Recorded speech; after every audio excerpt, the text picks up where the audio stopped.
Welcome back, ladies and gentlemen, to our beleaguered Legion 11 Cyrillicus, which keeps getting stalled by Sassanian Persian spies, basically, but they're called maguses.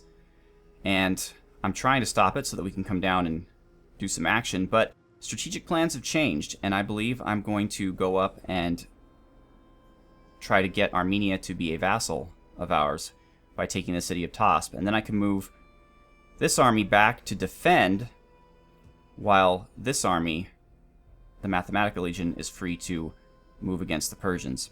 So that's my plan. So in the last few episodes we spoke about Flavius Aetius, and now that that is done, I wanted to spend a few episodes discussing in more detail Eastern Roman diplomacy. The reason why is because I'm reading a book called The Grand Strategy of the Byzantine Empire by Edward Luttwak.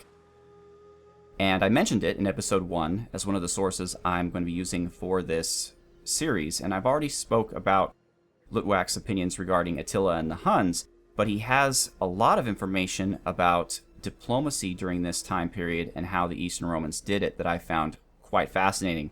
So in the next couple episodes, I want to summarize that. First of all, it helps to know what diplomacy was like during this period. We understand diplomacy today in very strict terms. Nation-states have embassies and ambassadors who permanently reside in other nations and provide a diplomatic presence.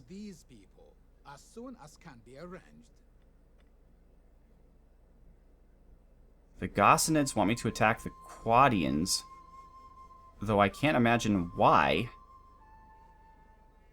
No, Sassanids. I fear you have turned your people from a path of prosperity. So there was no professional diplomats, no professional diplomatic corps. Instead, what nations at the time would do is they would send high-ranking people to foreign courts. Your towns, your villages, your dung heaps. Okay, shut up. The sky is dark with smoke. Whatever. We'll crush you next. And the more high-ranking the nation you were going to talk to, like for example the Persians, the higher ranking a noble you would send. So for example, the Eastern Romans would never send as high-ranking a noble to the barbarians as they would to the Persians. Alright, finally they had a failure. Attrition. Men lost 4. That's actually not that bad.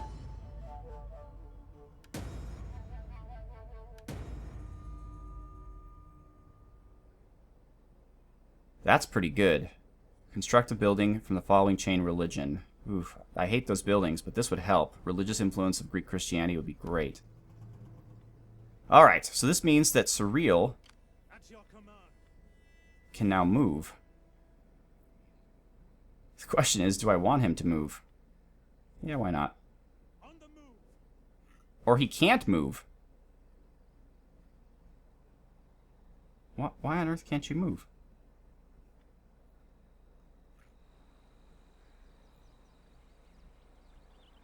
Apparently, no. Apparently he still can't move. I thought this guy failed. How can I assist you? My blade is quite convincing. Alright, well, we've deceived him. He's just sitting here forever. This is ridiculous. At your command. We cannot do that. Apparently, we cannot attack Advance. Tosp. You have further orders? For death and honor! That's okay, he'll help.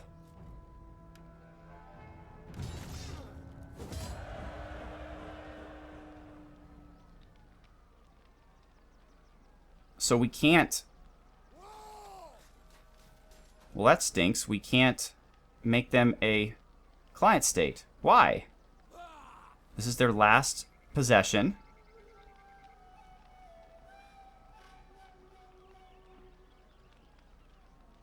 So the question really is, do I raise it or do I sack it? It'll always be a thorn in our side.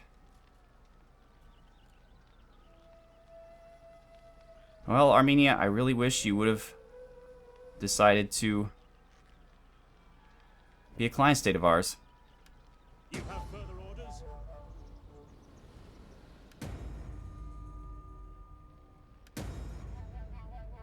And now Armenia is dead. Commander? Didn't have to go down like that, but that's what they wanted, apparently.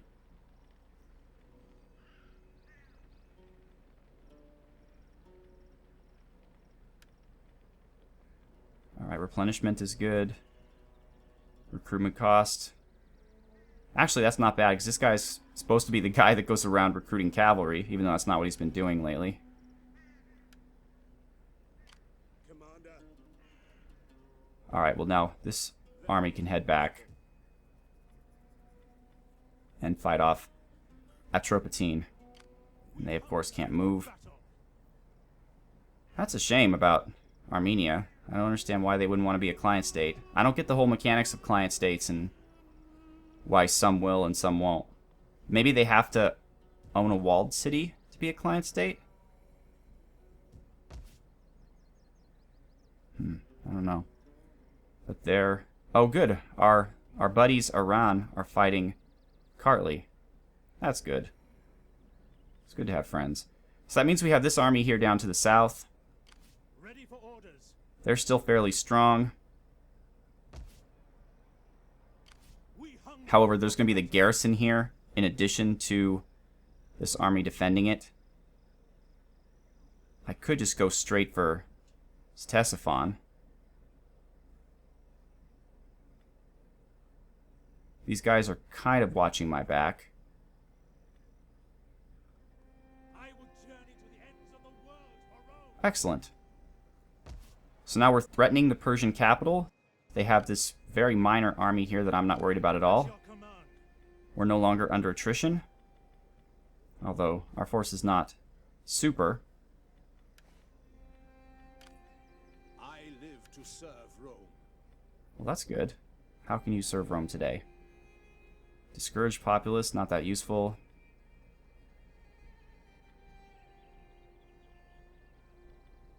What can attack foreign agents? Betray? That'll take me a while to get there. So I would need this, and then this. Alright, so next time I can get Betray. Otherwise, I just want you to stay where you are. Fleet reporting. Rufinus gained a level. Some cunning. And some naval bonuses. Finally, someone's actually using naval bonuses. Let's give him authority in Commander's Aura. Why not? Poor guy has enough problems as it is. Alright, Ajax. You're 5 turns away from this getting better, but you're only 1 turn away from this getting better. So we can leave probably in 1 turn. How can I serve the people of Rome? Set up the watch. We'll get Rufinus over there. Maybe we can all go together. As a team. Perfect. What does Rome require of me? Saviors of Rome. At your command. What does Rome require of me? Nothing for right now. I know you're getting bored. I'm sorry. But you're just our Hun insurance. Your orders. Your next command. Okay. At your command. Ah, yes, we're ready now. But do we want to recruit Protectorus Domestici?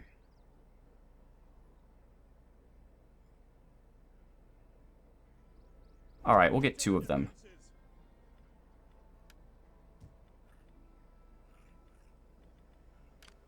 How can Alright, Egypt is slowly getting better. It looks like I'm going to have to leave this guy here. Let's just move him up. Closer. I hope I didn't lose the deploy. I don't know if I did or not. Alright.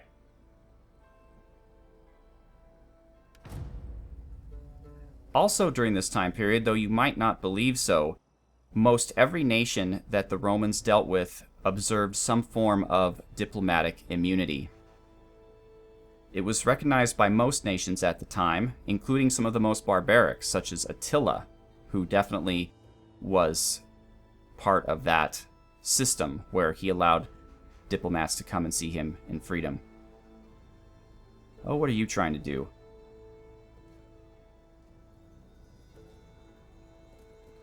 Whatever it was you lost. These guys are running away, coming from behind. Wait, I'm sorry. Where are all of your reinforcements?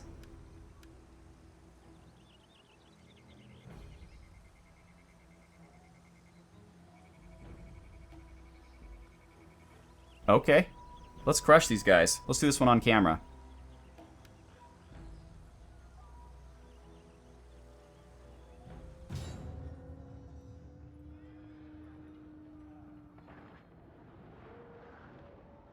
Now, the thing about the position of the Eastern Roman Empire is that they didn't have any close-by friends, especially after the fall of the West.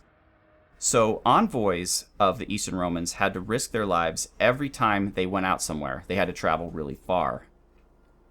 All right, let's set up the troops. Kind of a flat terrain. They probably have the cavalry advantage. Corner camping, I'm so tired of it, and it's so slow, but it's a reliable way to win battles. Otherwise, they'll flank you. Yeah, I don't want to get cute. I don't want to try something that ends up causing me to lose the battle or lose too many men.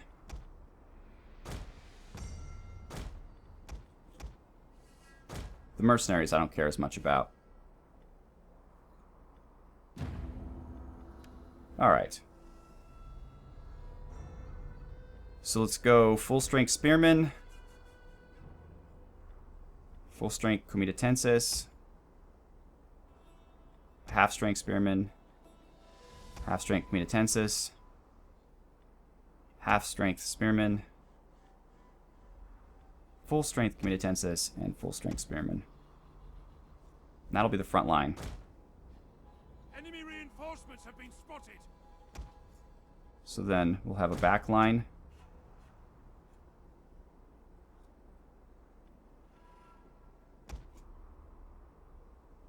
Of our weakened units.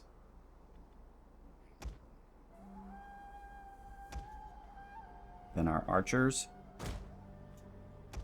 And our skirmishers will just kind of hang out here. General will be here.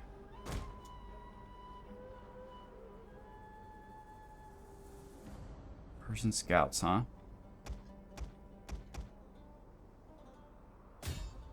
Well, you know what? Let's go after their cavalry that's trying here to join up the main force while the rest of my troops get organized. Actually, general, forgot to move the general. Very smart move, Marcus.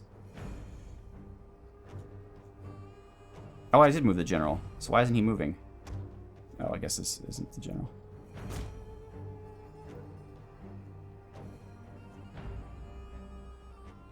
Okay, I guess we stopped, but that's okay because now they have spearmen and Kurdish javelin men.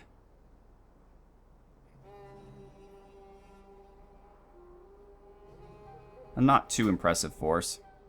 Let's have some fun. Let's send our scouts over.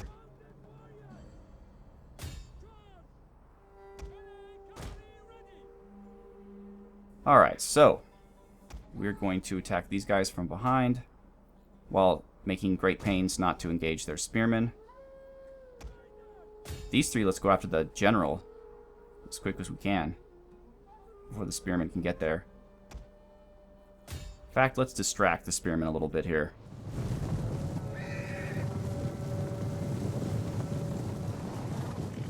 These guys look pretty cool.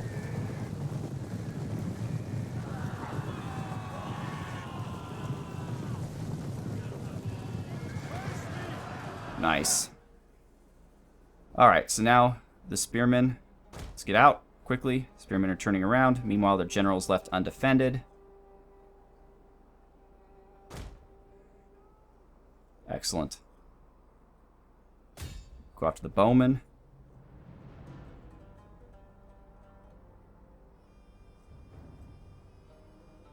Perfect. Alright, looks like the general got away.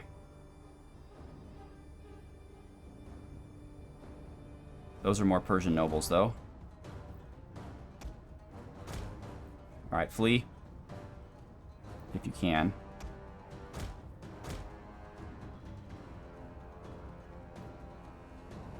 Come on, guys. Get out of there.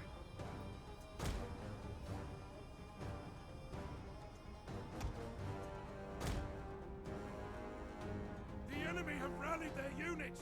Not for long. And another attack on the skirmishers. Just for good measure. Okay, I don't like it when you guys stop. When I tell you to go somewhere, I expect that you will go there.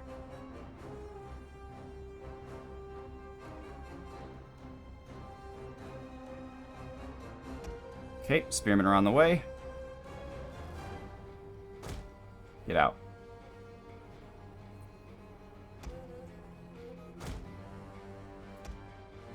Okay, you guys just don't follow orders very well.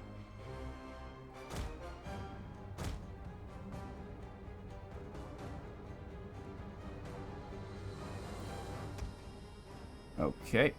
We're just running circles around these spearmen, which is fun.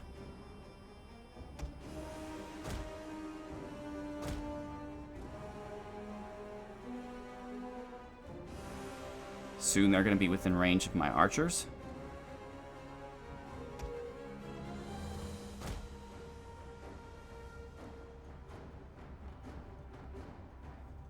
Okay. They're smart enough now to hide their general. Let's come through the gap here.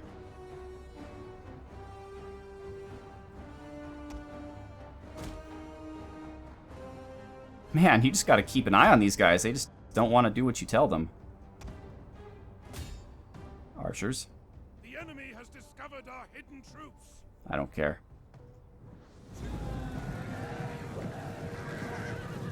Very nice.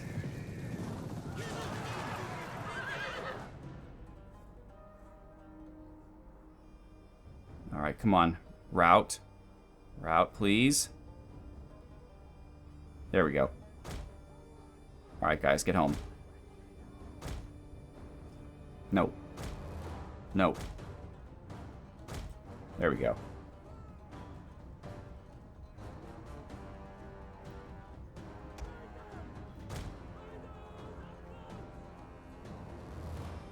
Not bad. Come on, guys. Well, we're going to lose these guys, but that's okay. They're just mercenaries. And they're Persians at that. The men are broken and running for their lives. Alright, I will pause the recording here and come back when we're closer to being in battle. And we are back, ladies and gentlemen, and they're finally attacking us. Now, they have a ton of horse archers, so I figure our only chance here really is to just endure. Is to just kind of deal with it. Part of that is flaming shot against their horse archers.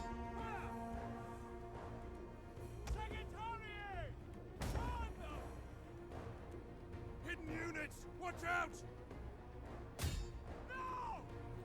And just holding on against their charge. Skirmishers can help, but I don't want them to hurt our own guys. But really, we just have to let them run out of arrows. Because as we saw in that one battle where I chased them across the map, it's generally not a good idea to do that. Our general is under attack. He'll be fine. In fact, let's use his ability.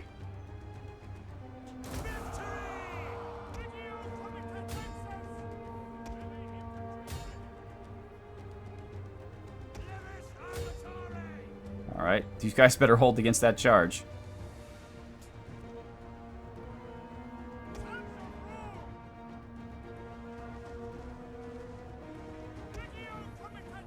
Alright, everybody, stay where you are.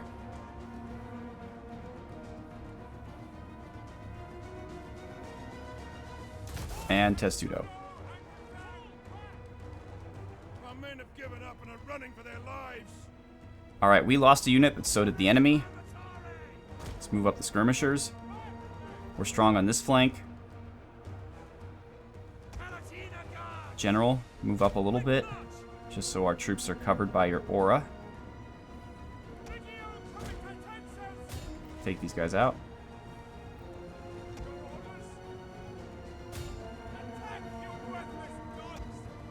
Are you guys in melee? A unit has fired all of its ammunition. The enemy general is fallen.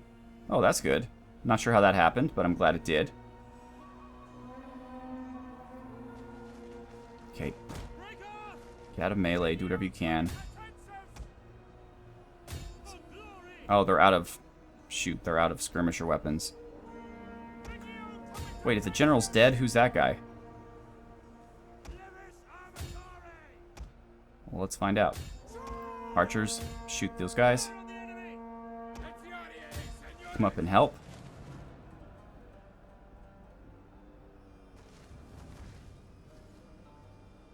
Alright, I think now we could use our mercenary cavalry.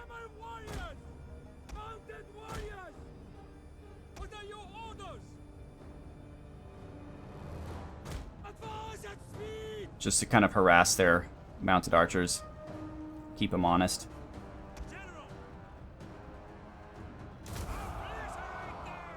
Okay. Actually go after them, see if we can't catch them. Meanwhile, let's see if we can take out their troops from behind.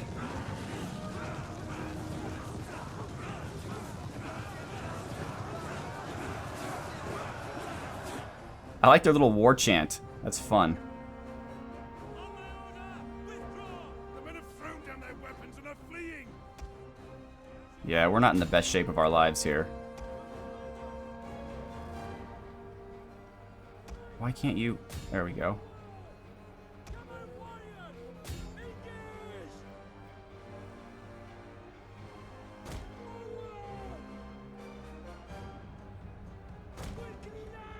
Alright, good, good, good.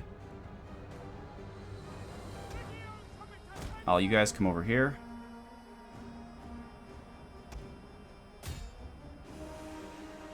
Not the archers. Alright, you engage them.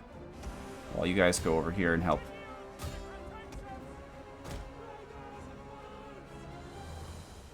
And you hit them from the back.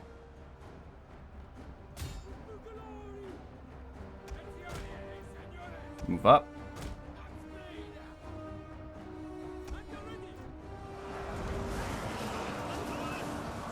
Nice. Camel charge. General, move up. Almost ready to use your ability again. Let's take out their spearmen with our spearmen. The enemy are losing their advantage. Follow up on their mercenary desert legionary defectors with our cavalry.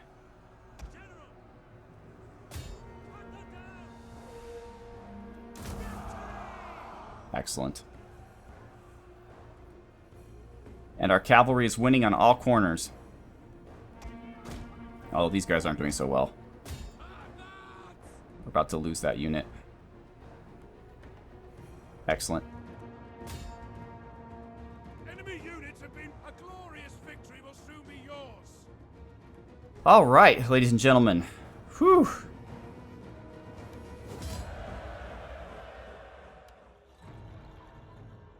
So when a Roman diplomat was traveling, of course, they can be assured of their safety while in Roman lands, and they can be assured of their safety as well while they're in the lands of whomever they're having their diplomatic meeting with. However, they were not safe in the wide expanse of often untamed lands between the two.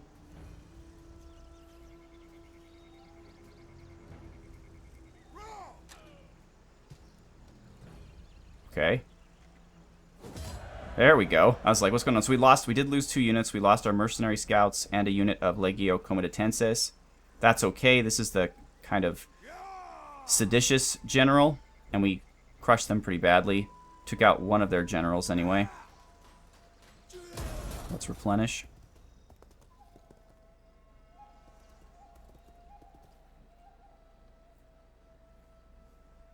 So why did the Byzantine diplomats travel so far? Well, the Byzantines perfected the skill of finding a far-off enemy to the enemy that they are currently fighting, so they can work together. So if you have a threatening people, let's say, across the Danube, then you can talk to the steppe nomads on the other side of them, and maybe with a financial supplement, encourage them to attack your enemy in the back. Why are you doing this? This is stupid.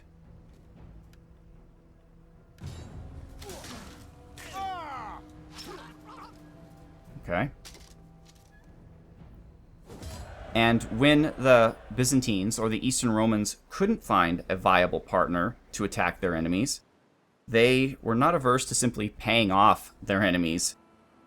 In this time period, of course, Attila received quite a bit of gold and booty from the Eastern and Western Romans, and he and the other Hun kings were often paid off in this way to get them to stop raiding the lands of the empire.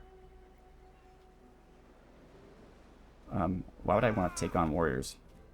Whatever. I don't even know where this is. Oh, it's Africa. I'm like, where is all this taking place?